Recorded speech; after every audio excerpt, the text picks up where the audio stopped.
Welcome to Israel. Welcome to the history where everything begins. And I know that today, the Holy Land, there's a lot of things that is happening here. There's a lot of truth. But when you're standing in this ground, in this holy ground, there is a story to tell.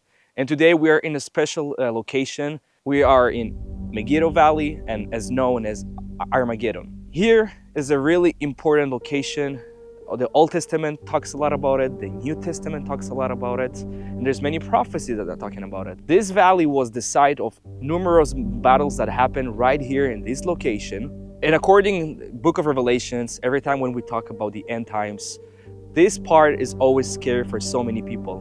But in fact, when we're standing here, we understand deeper the meaning of the place where we are and the significance that it is here. And we know, according to many scriptures, that big army will come right behind me and will stand against God, will stand against the people of Israel.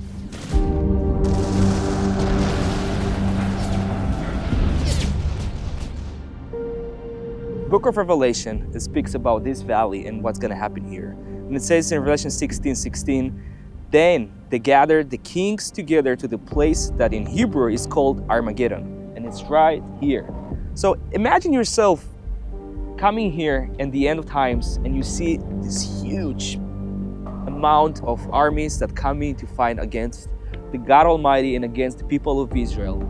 And I would imagine that it would be really scary to see that in front of your eyes. It's not something you would just kind of experience as it's nothing, but it's a really scary situation to feel and to see and to be a part of it.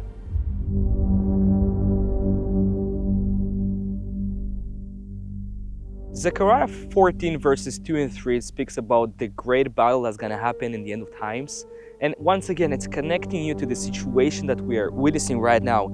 I mean, once again, imagine yourself, so many units, soldiers, tanks, everyone is gathered here to come against Israel. And they believe that they can do that and they will win it and they will take it. But God has a different plan for this place.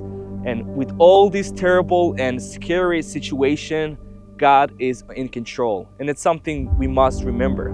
Prophet Joel speaks the same thing in verses 3 and 2. It speaks about that God will gather the nations for judgment, and it will happen here. You know, even though they think that they're in control and they think that they understand what they're doing, they're actually not.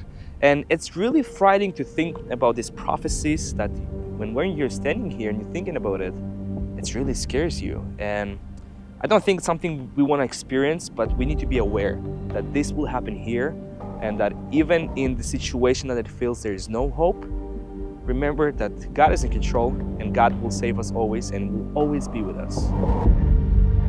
You know, in the past year and a half, I was in the war. I was 2 rounds in Gaza, 1 round in Lebanon. I've experienced war.